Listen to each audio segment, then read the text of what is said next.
This recording has been released into the public domain by the Bahnsen Institute, where we aim to bring into captivity every thought to the obedience of Christ.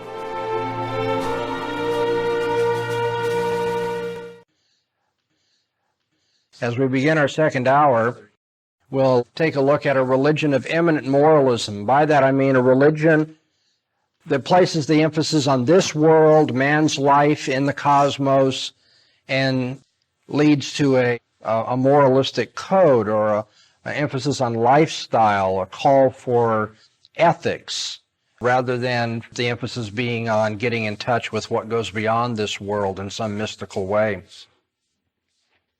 Obviously, the founder of Buddhism was called the Buddha. His name actually was Siddhartha Gautama. Siddhartha grew up in a Hindu environment and became the Buddha. Buddha means enlightened one. He ended up renouncing a life of luxury and renouncing the world. And he did this, he says, when he saw the vision of the four passing sights, an old man, a sick man, a dead man, and a shaven monk. After seeing the four passing sights, he joined an ascetic Hindu cult, where at one point he almost beat himself to death, the ascetic discipline being so rigorous. And he did this in an effort to find the meaning of suffering. In the process, he actually discovered what he called the middle way. This is the halfway point between pleasure and suffering.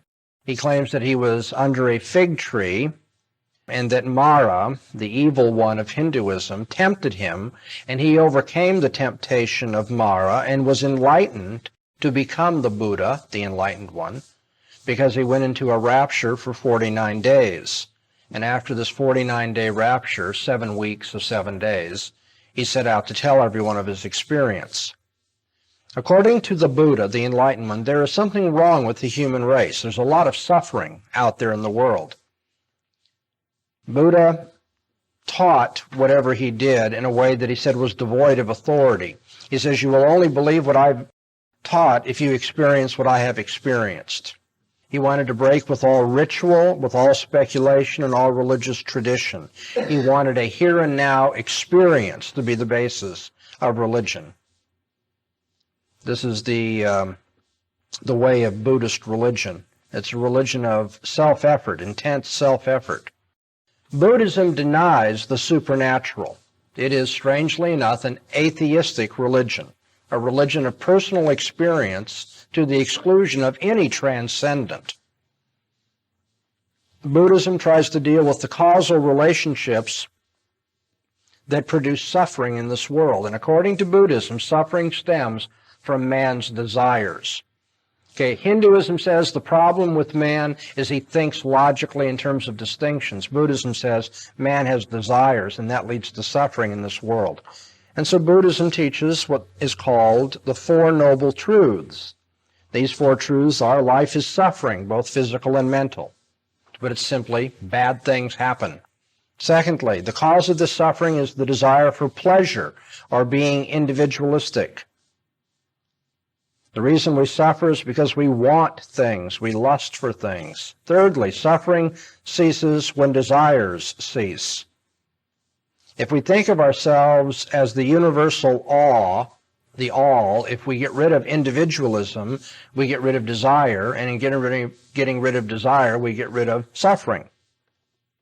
And so fourthly, the cessation of desire comes with perfect detachment from this world, and perfect detachment is achieved through the Eightfold Path. Notice how regimented this religion is already. You have the Four Noble Truths. The fourth truth leads to the Eightfold Path. You have to have right views. Secondly, right desires, right speech, right conduct, right livelihood, right effort, right awareness, right meditation. And the Eightfold Path, these right things that you should be pursuing, is hindered by 10 fetters. There are things that get in the way of following the Eightfold Path. Belief of yourself as being real, confidence in rituals, unkindness, or spiritual pride, or ignorance, doubting anything the Buddha said, sensuality, desiring a separate life, self-righteousness. Things like this are fetters upon your pursuit of the Eightfold Path. Okay, well, I'm not going to tell you a whole lot more about Buddhism, maybe a couple more things, but let's just stop right here. I mean, it could have been Confucianism we were talking about. Confucius says that the noble man does the following, does this, does that. Okay?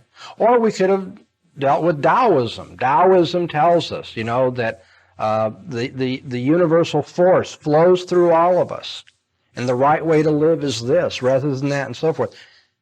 The question is, who says? So Confucius says one thing, Buddha says another, Plato says another, Jesus says another. Why follow Buddha? Now this is going to be the problem.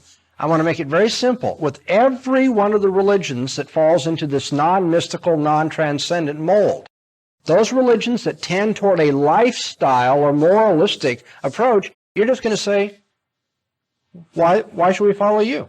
Why your authority? I mean, I get indigestion when I eat certain kinds of food. Maybe indigestion is the source of true religious insight into the world. Why should I follow you rather than my indigestion? How do I know the difference between the two experiences, hearing you and burping? What is the difference between these two? Why is there any special religious authority in what you are saying? Or why should I accept your authority over somebody else? Who made you the authority in my life? Well, Buddha made himself the authority. Confucius made himself the authority. Of course, always in the name of enlightenment, always speaking for the greater reality. But nevertheless, you'll notice that no religion, no worldview escapes this idea of self-authorization at the final point. Who says? Buddha says, Confucius says, and so forth. Now, it turns out that this particular self-authorized teacher, the Buddha, held to the doctrine of karma, that impersonal law of retribution. But then Buddha had another doctrine called the doctrine of anatta, which means simply no soul. Man does not have a soul. Now, I know I'm going fast, but I bet this is going to cause some confusion. How can you have no soul and karma? Well, Buddha had a problem with that too. What is it that gets reincarnated if man has no soul? Buddha said it's like two candles sharing one flame. The flame is passed to the next candle. Karma is the flame. So what I'm passing on is my karma, not my soul. Well, I don't mean to be cynical, but to be honest with you, then tough luck for the guy who gets my karma. I'm going to go out and have a good time since it isn't going to be me because I don't have a soul. I'm not going to be reincarnated. Some other candle's going to have my karma. See, these religions, what have I been hammering over and over and over again in our course? People put together worldviews and they are either arbitrary or self-contradictory. And here you have this religion, just like Hinduism, got this terrible self-contradiction. Well, nirvana will be reached, according to the Buddhist, when all the cravings and sufferings, we've been released from those things. But then you have to ask the Buddhist, what is nirvana? Describe nirvana. Buddha says it's indescribable, unexplainable, and inconceivable. Oh yeah? If it's all those things, then it's one more thing too. It's unutterable. If it can't be conceived or explained or described, then there's nothing that can be said about it. In which case, Buddhists can't talk about nirvana, can they? And then one more major problem with every religion that is moralistic. And this is a dynamic which the Apostle Paul reflects on in terms of the legalistic religion of the Jews of his day as well. Every one of these religions is moralistic, but not one of these religions claims that anybody lives up to the code. You have all the problems of legalism here. No one lives up to the code. Well, then what do you do about those infractions of the code? Let's say the religion that we're dealing with says, well, bygones will be bygones. Well, if that's their approach to infractions of the code, then keep on infracting. Keep on breaking the code because, well, then, you see, we just have to say, well, everyone makes mistakes. These are the religions of cheap morality, where immorality doesn't require any atonement. But then if they don't take the approach that bygones will be bygones, then the religion is going to say you have to do something to atone for your, what we'll call sins, using the Christian word. What's the problem with asking me to atone for my sins? Well, why are you asking the one who has sinned to do even better now to atone for that sin? I mean, I got into this problem because I wasn't able to live up to the code. If you're going to tell me now I'm going to do the code and a bunch of other things too, then you're just putting a greater weight on me. A greater depression results from this. Legalism has no way out. Moralistic faiths have no way out. They only encourage depression on the one hand, and yet, ironically, on the other hand, pride. These religions all encourage pride, the pride of accomplishment. I'm better than others. These are, to use the Christian terminology, Pharisee religions. Boy, am I glad I'm not a publican religions. So you have these conflicting forces of depression because there's the realization no one really does live up to the code, and at the same time pumping up man's pride because he's doing things on his own. Okay, let's talk thirdly then about religions that are biblical counterfeits. Transcendent mysticism leads to irrationality. Eminent moralism leads to legalism. And then we have biblical counterfeits. Those religions that think, well, we can handle all these other worldviews just as well as you. But then what we want to point out is that they're only able to do so because in one way or another they're aping Christianity. They're tag-along Christians, or if you will, heretical Christians. Those of you who've heard my debate with the Islamic scholar last fall might remember that that's what I said to him and to the Jewish scholar. I said, in a sense, we Christians see you as heretical Christians.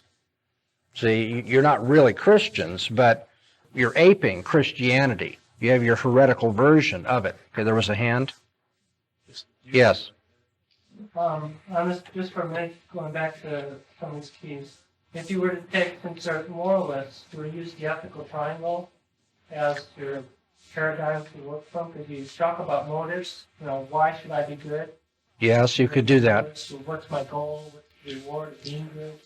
And then talk about who says by what authority. That would tie in with the standard of the ethical triangle. Yes, that's right. If I use that as a paradigm, and then also the last one, you're talking about sanctions, basically. The sanctions of moral law. In other words, what you said about what do you do about infractions? Well, you could, yeah, it's really a question of, if this is a religion of ethical attainment, what do you do with those who don't attain? And you admit none do, so you can't be simply moralistic, or else you create the problem of pride and depression simultaneously. The only way to get beyond moralism is to become a religion of redemption. Okay, let's look at biblical counterfeits real quickly. The three subcategories: Unitarian, polytheistic, pseudo-messianic. The Unitarian biblical counterfeit is Islam. Islam, like others in this category, Jehovah's Witnesses, so forth, denies the Trinity. To be a Muslim means submission, is to be someone who has submitted to Allah.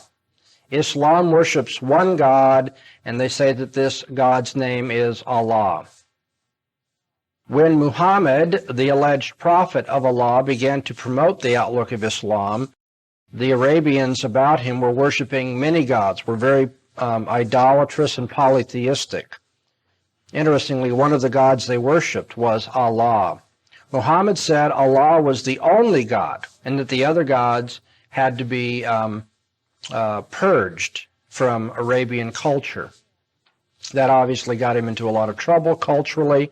That led to his flight from the city of Mecca and created a number of wars. This is the thumbnail sketch history of Muhammad. Muhammad had been born in the year 570.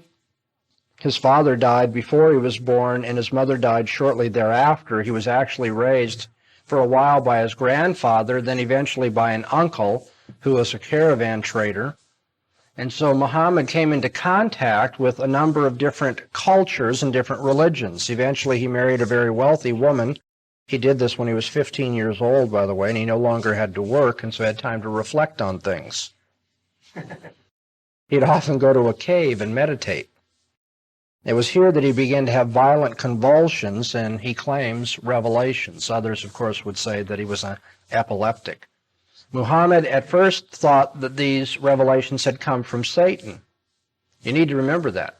You might talk to your Muslim friends about that. You know, Muhammad originally suggested these came from Satan, and his wife encouraged him to submit to them and to write them down. And he did. They got written down in a variety of ways, on leaves, on bones, on rocks, any number of very unsuitable materials, some of it dictated to many different secretaries and so forth. But these various revelations became the chapters of the Quran. The Quran is the reading. And the various chapters are called surahs of the Quran. Then in the year 620, Muhammad died. However, before he died, he had pretty much won the war with polytheism and had militarily fought his way back into Mecca. And Muslims date everything from Muhammad's flight from Mecca to Medina. But as I've said, he eventually returned to Mecca, died there shortly thereafter. Mecca became then the center of Muslim culture. Here are some things you need to know about Islam. There are 5 doctrines that are crucial to any Muslim. 1, Allah is the one true God. 2, Allah has sent many prophets to guide men, and Muhammad is the last and greatest of these prophets. 3, of the 4 inspired books, the Quran is the most important. You're waking up. You say, 4 inspired books? What else do they recognize as inspired besides the Quran? Well, they recognize the Pentateuch, the Psalms, the Gospel of Jesus, and the Quran. That is to say, portions of our Bible they acknowledge to be inspired. They also believe that we've corrupted it, and so you can't really read it in our Bibles anymore, but they say the Pentateuch, the Torah, the Psalms, and the Gospel of Jesus are inspired. 4th, Islam teaches there are many intermediary beings. There are numerous angels and demons that are involved in this world. And 5th, there's a final day of judgment with the heaven and hell. And whether you go to heaven or hell will be determined by weighing your good and bad deeds. If you go to heaven, it will be a place of sensuous delight and gratification. And I do mean sensuous. Young women described very voluptuously in the Quran will wait upon you, your every need and your every desire satisfied. Quite a contrast to nirvana for the Hindus. Well, there's no secret about this, that in Muslim culture, women don't amount to much of anything. They will serve the eternal delights of men. Okay? Don't you have plastic surgery while they do your first birthday? Well, we won't get into the details of how they work all this out. For the Hindu, nirvana is a place where you lose yourself completely. For the Muslim, heaven is a place where you indulge yourself completely. Quite a difference. And then 6thly, they have a doctrine of fate, kismet. Everything is set ahead of time by the will of Allah, and there is no free will. What do Muslims need to do if they are faithful Muslims? They must recite the creed. Their creed is, there is no God but Allah, and Muhammad is his prophet. They must practice prayer 5 times a day, facing Mecca. They must practice almsgiving. They must respect the month of fasting, Ramadan. They must make a pilgrimage to Mecca. And 6thly, if called upon, they must engage in jihad, holy war.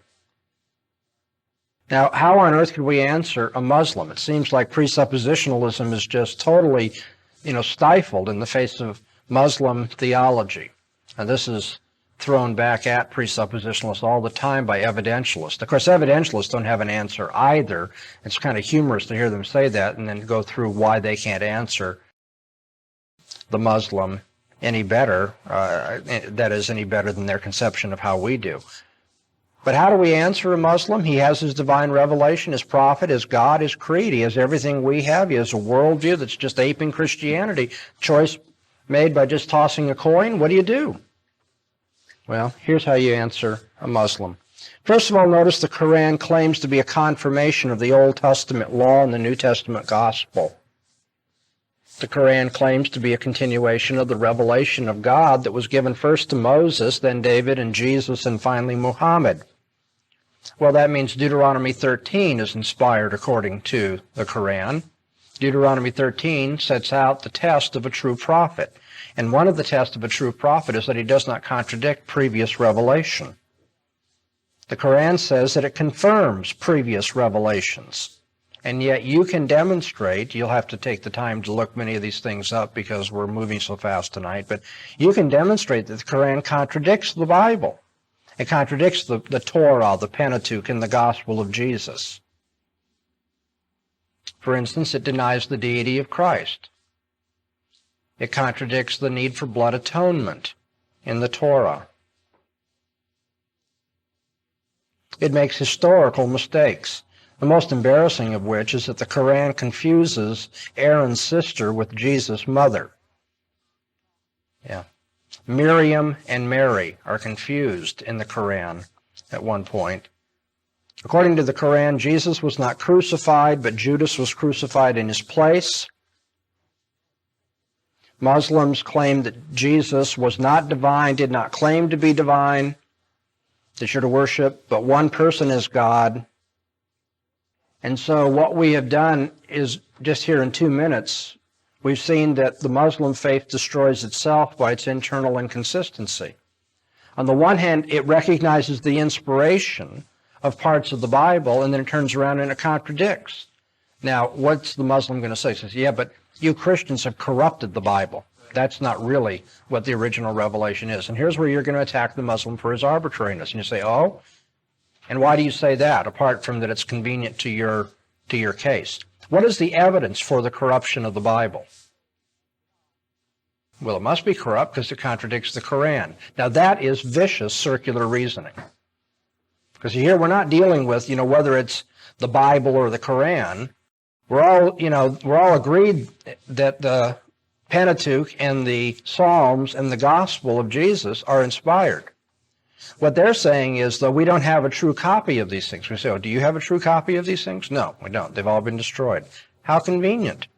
Do you have any reason to believe that the copies we have are corrupt? And the answer is, there are all these textual variations in the Bible.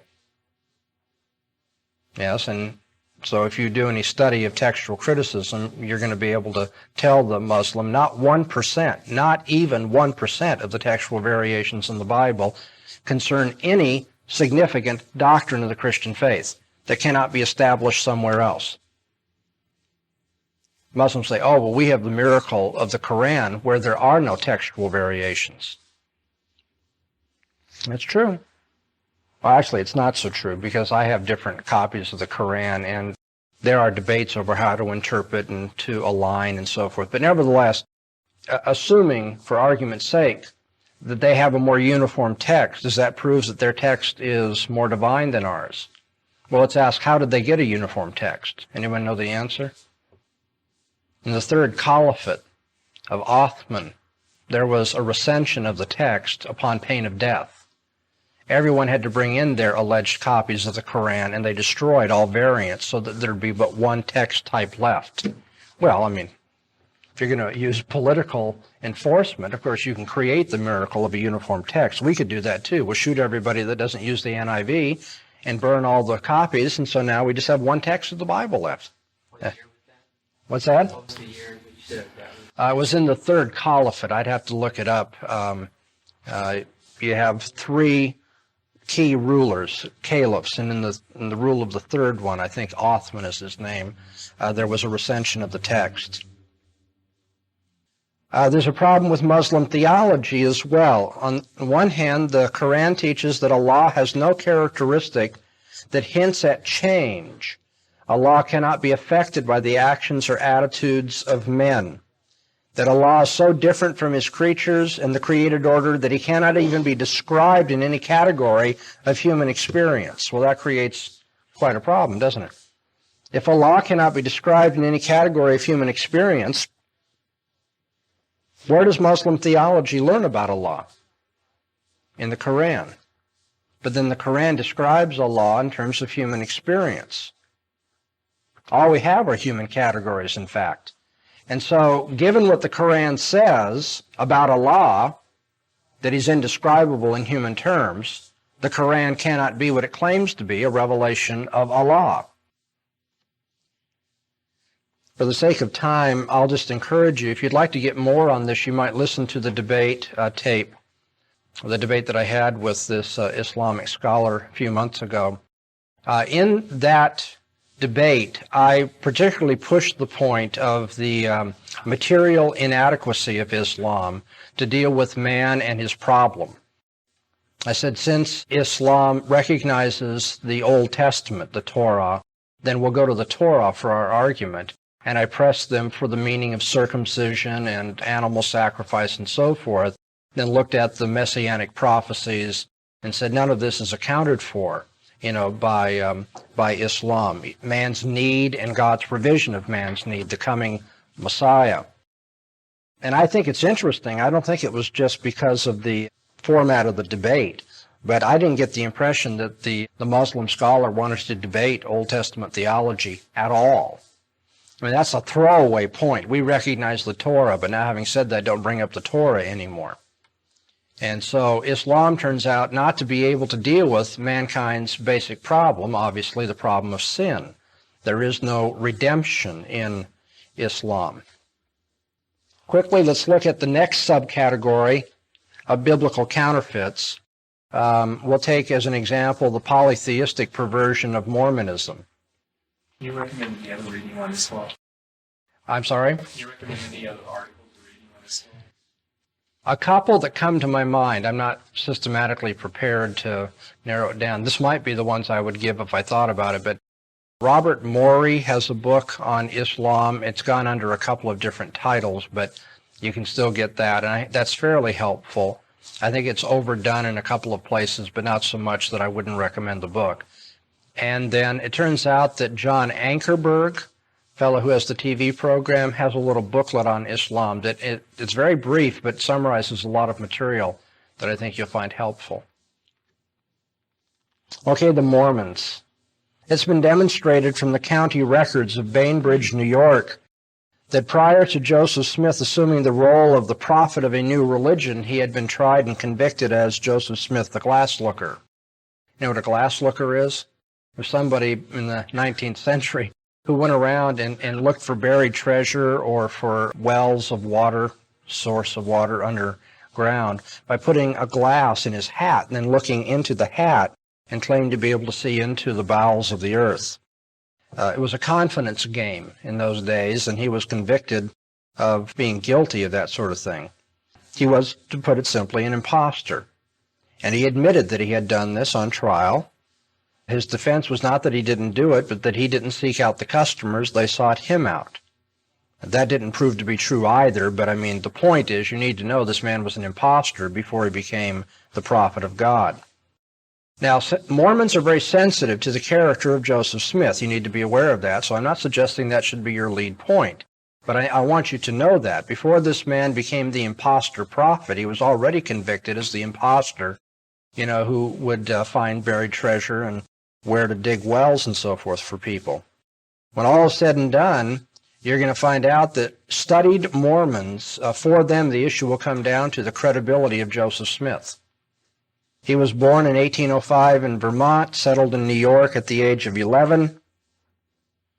He didn't choose to join the Presbyterian Church a few years later when the rest of his family did so. At the time, he said he was perplexed as to which denomination he should join, so he went into the woods to pray. At the age of 14, allegedly, two persons appeared to him in the woods, and one said, "This is my beloved son. Hear him." Joseph Smith was told to join no church, since they were all wrong and their creeds were an abomination. In September of 1823, he had another vision. It was repeated twice in the same night. Moroni came to his bedside. Moroni is supposed to be the messenger of God's presence, according to Mormon theology. Moroni said that God had work for Joseph Smith to do. His name should be had for good and evil among all nations. And that a book that was written on golden plates, giving an account of former inhabitants of the continent of North America, and the fullness of the everlasting gospel was delivered by the Savior to these ancient inhabitants and was deposited in a hillside of his village. According to the story, the next day Joseph Smith went out and found these golden plates in a stone box. He couldn't take them. He had to return them to the same place on the same day for the next 4 years. And then in 1827, he was given them for careful keeping. Now, for some months previous to this, Joseph Smith had eloped with a woman named Emma Hale of Harmony, Pennsylvania, because her father refused to give consent to his daughter to be married to a peepstoner. Later, he returned to his... I can hardly blame him. Later, he returned to his father-in-law's house due to the persecution he was facing, where he began copying characters and translating the plates. Now we introduce another character by the name of Martin Harris, who was a New York farmer. Harris proposed to publish the book Joseph Smith was writing, but he wanted assurance that the plates from which he was translating were genuine, that they were being properly translated. Not a bad idea. And so Smith gave the copied characters and translation, which he said was Reformed Egyptian, to Martin Harris, who allegedly had them confirmed by a certain Professor Charles Anthon in New York City. He confirmed that these characters were Egyptian, Chaldaic, Assyriac, and Arabic, which, of course, is not a language at all. In 1829, a former schoolteacher, Oliver Cowdery, became an amanuensis, as Smith was allegedly translating these plates that had these 4 different languages, the 4th of which is not a language. He wasn't allowed to see the plates, however. They had to put up a sheet so that Smith would be on one side of the sheet and translate, and Cowdery would write down the translation, the alleged translation, as he was on the other side of the sheet. A month later, they went to the woods to pray and were there conferred with the priesthood of Aaron by John the Baptist, who descended as a heavenly messenger. They then began to prophesy and to understand the Scripture. Later, Peter, James, and John confirmed the Melchizedecan priesthood on them on the banks of the Susquehanna River. Why the 3 apostles had the authority to confer a priesthood that they didn't participate in, I'm not sure, but that's the story. March 26, 1830, finally the Book of Mormon goes on sale.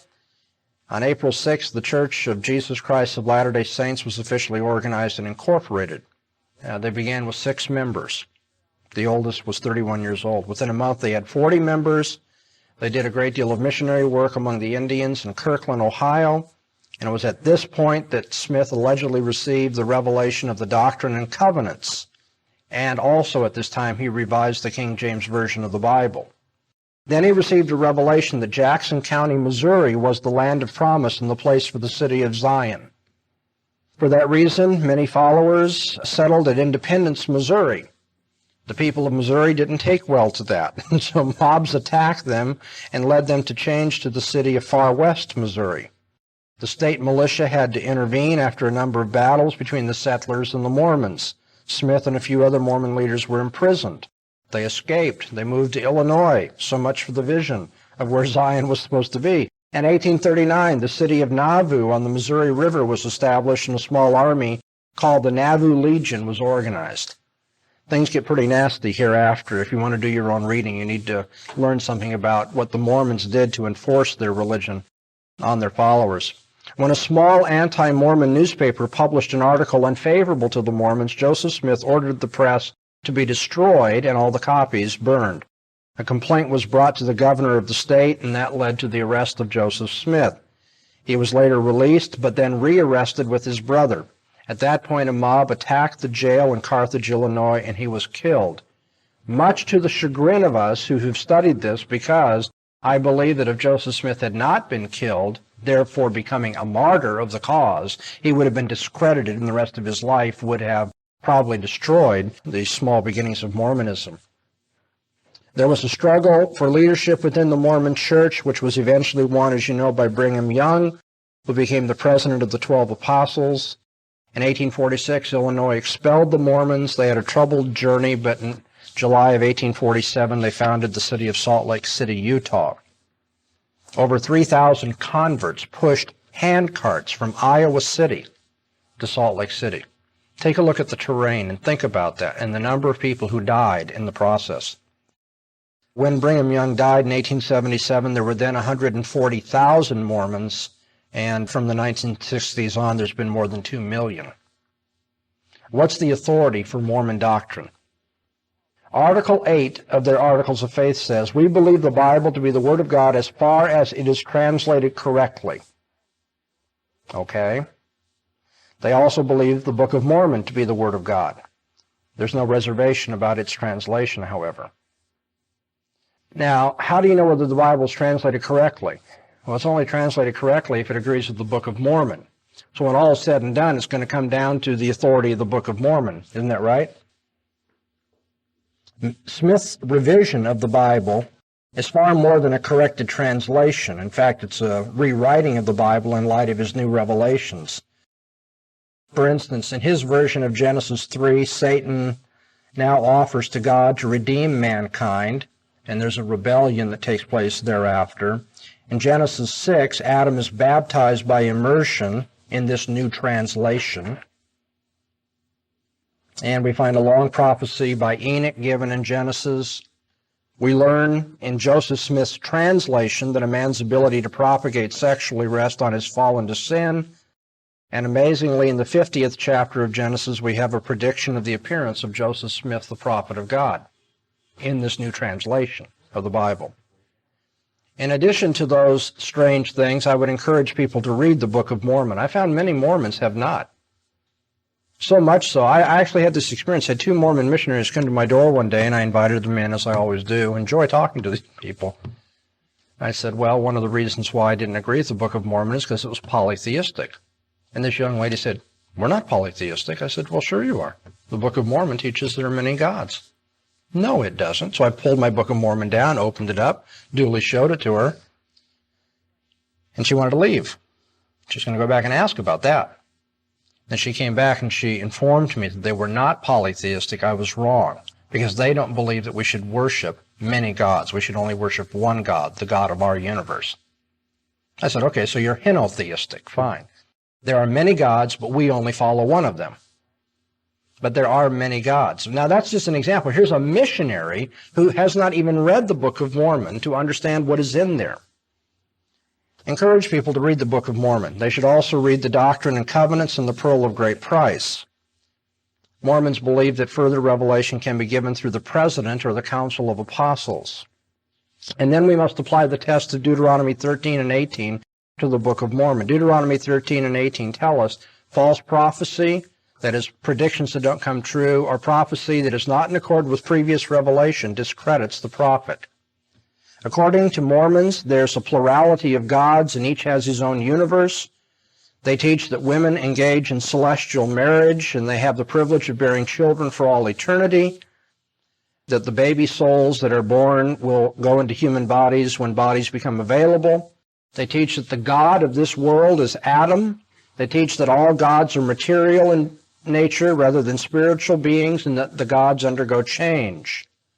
Now, just ask yourself, does the Bible teach there are many gods, that God is material, that Adam is the God of this world?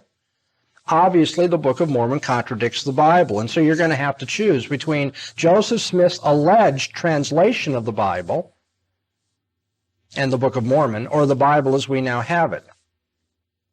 What about the Book of Mormon? The languages of the Book of Mormon, allegedly 4 of them. Of course, Arabic is not a language, so that's a little strange that an alleged expert would say that. But the interesting thing is in the Book of Mormon, chapter 9, verse 32, we read that Reformed Egyptian is not a human language either. It's supposed to be Reformed Egyptian, but we're told it's not a true human language. There are no manuscript copies for scholars to study of the Book of Mormon.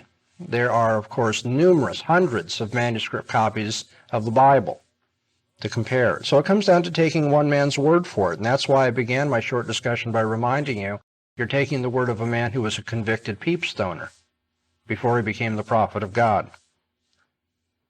Chapter 9, verse 33 of the Book of Mormon says, Hebrew would have been a more perfect language, but the plates were not large enough for the Hebrew script. Ask yourself, couldn't God have made bigger plates? I mean, if that's true. Moreover, we have no instance of writing on metal plates from antiquity, and yet the Mormons claim the entire Old Testament was once put on a brass plate about the year 600 BC. There have been many changes made in the Book of Mormon since its original edition in 1830.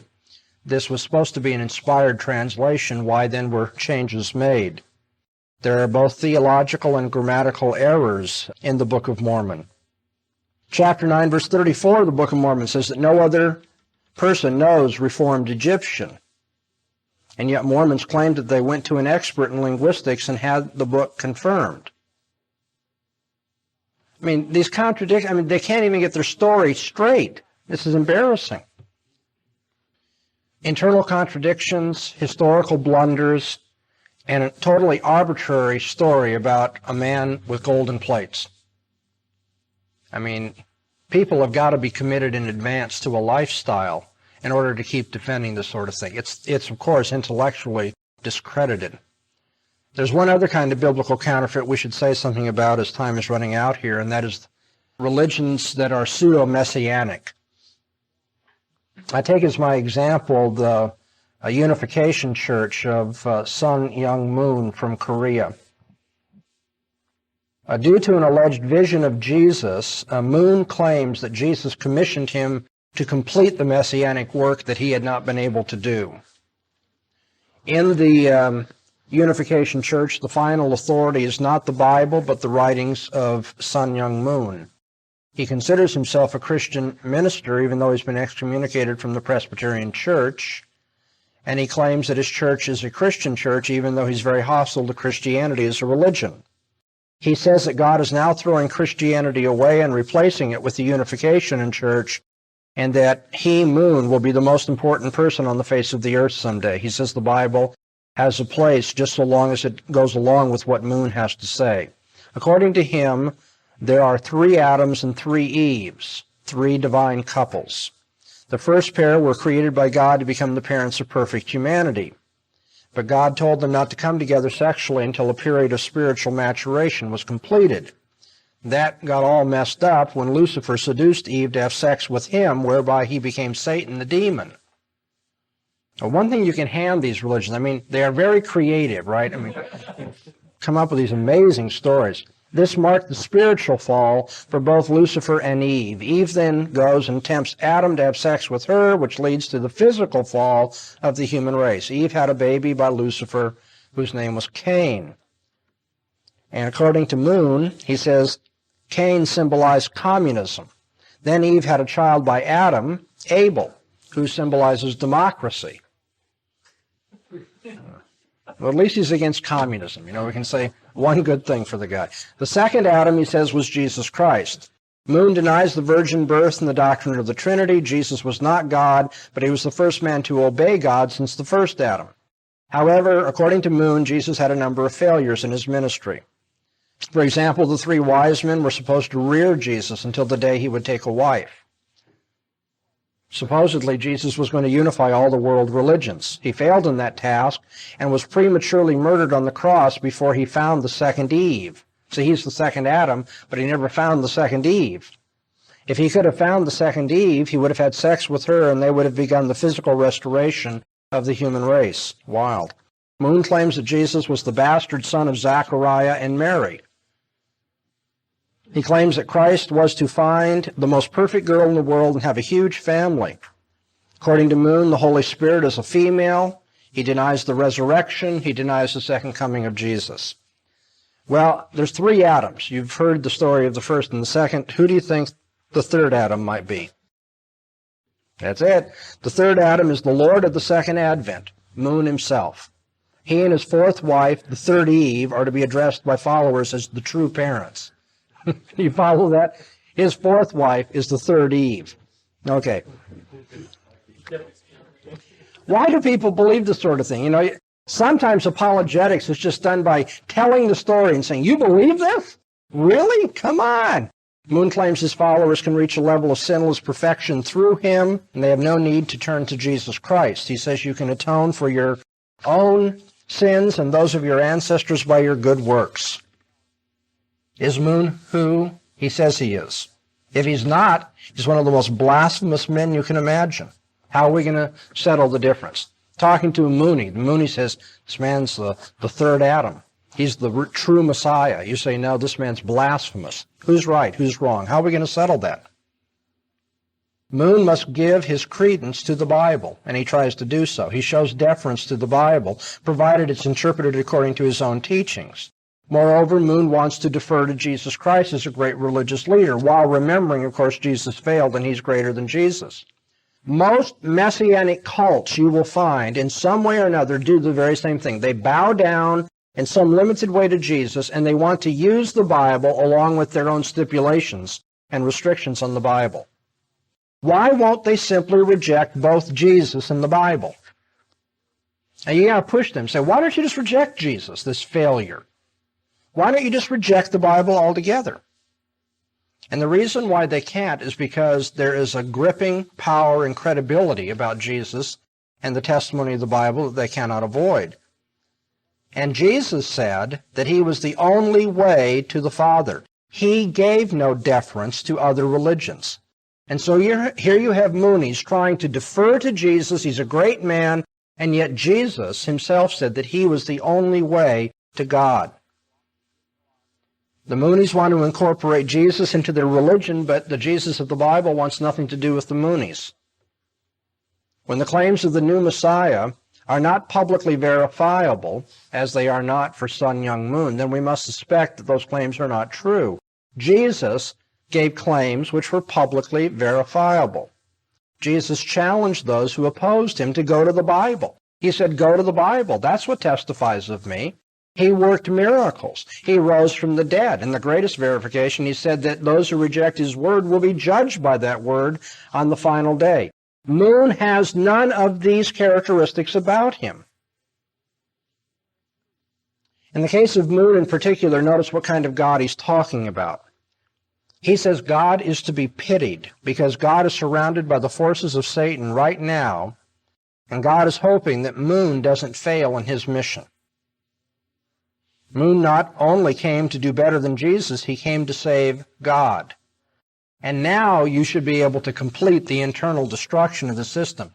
What kind of God is it that needs to be saved? This isn't God we're talking about. Moon's not just the Messiah.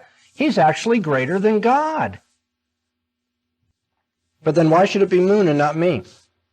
I'm, tongue-in-cheek, this is for apologetical purposes. If you're going to start doing that, why does Moon get to be the Messiah? I think I'll be the Messiah, thank you. I have to find the third Eve, and we'll propagate the new family of God. Why you? Every time someone responds with an arbitrary claim, you counter with an arbitrary claim, so that the arbitrariness cancels each other out. Moon claims to be the third Adam. Well, why can't there be a fourth Adam? What's the source of his revelation? What's the source of his authority? He just made all this up. Let's see if we can summarize this. When we defend the faith, we're going to answer the fool according to his folly. You know that that's part of our task, so that he won't be wise in his own conceits. We're going to run into secular worldviews, atheistic materialism, which cannot account for ethical absolutes, cannot account for concepts, cannot account for the uniformity of nature, for universals, for the mind of man, the dignity of man, the freedom of man, or how the one and the many are brought together. Simply cannot put together a worldview that accounts for the simplest elements of human experience. Secondly, we have those worldviews that are dualistic or idealistic, like Plato's, which cannot relate mind and matter, idea and physical things. And then you have religious worldviews, transcendent mysticism, which leads to irrationality, immanent moralism that leads to legalism, and counterfeits of Christianity, like Islam, which contradict the Bible, the Mormons that contradict the Bible, and the Moonies that contradict the Bible. It's interesting, a lot of people think, well, presuppositionalists can't deal with these people that have their own revelations. We say, well, sure we can. Because they acknowledge the Bible in one way or another, and so all we have to do is theological polemics with them. We just go to the Bible to disprove them. Well, the only other possibility is that somebody has a worldview that he wants to put together that we haven't run into yet. You say, okay, what if I get somebody who says, okay, I'm going to make up my own worldview? Well, but you see, that one sentence is enough to hang him, isn't it? I'm going to make up my own worldview. To which you're going to say, and then what authority will it have? So you've made up this worldview. Why should we believe your worldview rather than mine or this guy's down the street or somebody else? Arbitrariness. Secondly, when he tries to make up his worldview, he will run into all the problems that you've seen in these worldviews up on the board. He will contradict himself over and over again. He will be arbitrary. And he will not be able finally to account for our most basic experiences as human beings. He won't be able to account for science, or for ethics, or for logic, or for human dignity and freedom and all the rest. Answer the fool according to his folly, lest he be wise in his own conceits. Do not answer the fool according to his folly, lest you be like unto him. In a sense, what I've been trying to do over these 9 sessions is to elaborate on those 2 verses from Proverbs, and I hope I put enough meat on the bones of this outline of apologetics that you have some idea how you could develop it yourself with the particular people that you talk to.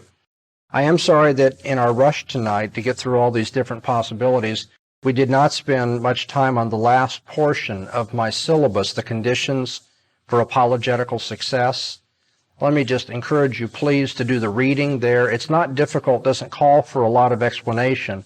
But I do want to end with that note that we began with, that faithfulness and success in apologetics are going to be judged on the basis of what God's Word teaches us.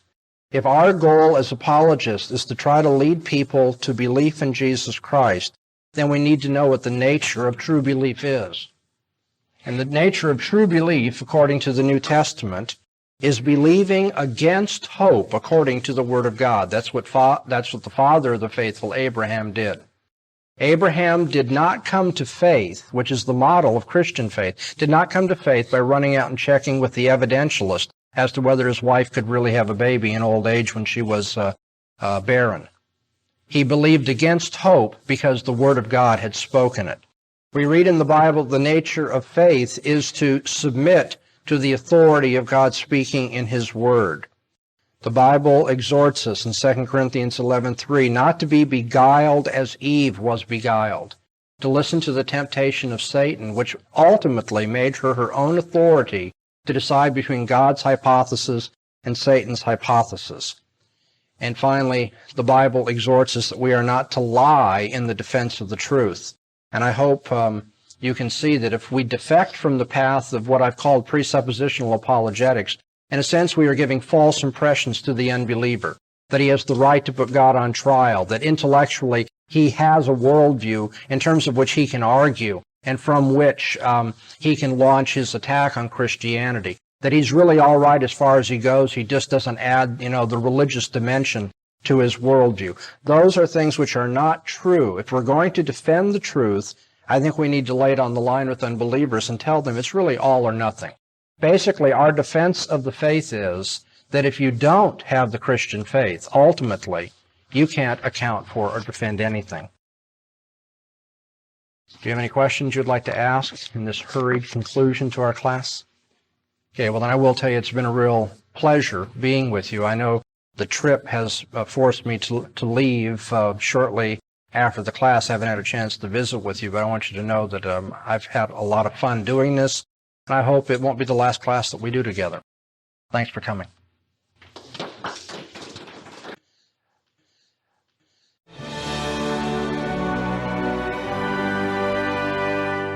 This recording has been released into the public domain by the Bahnsen Institute. Duplication, sharing, and distribution is encouraged. For more information about the life and ministry of Dr. Greg L. Bahnsen, visit our website, bahnseninstitute.com, where we aim to bring into captivity every thought to the obedience of Christ.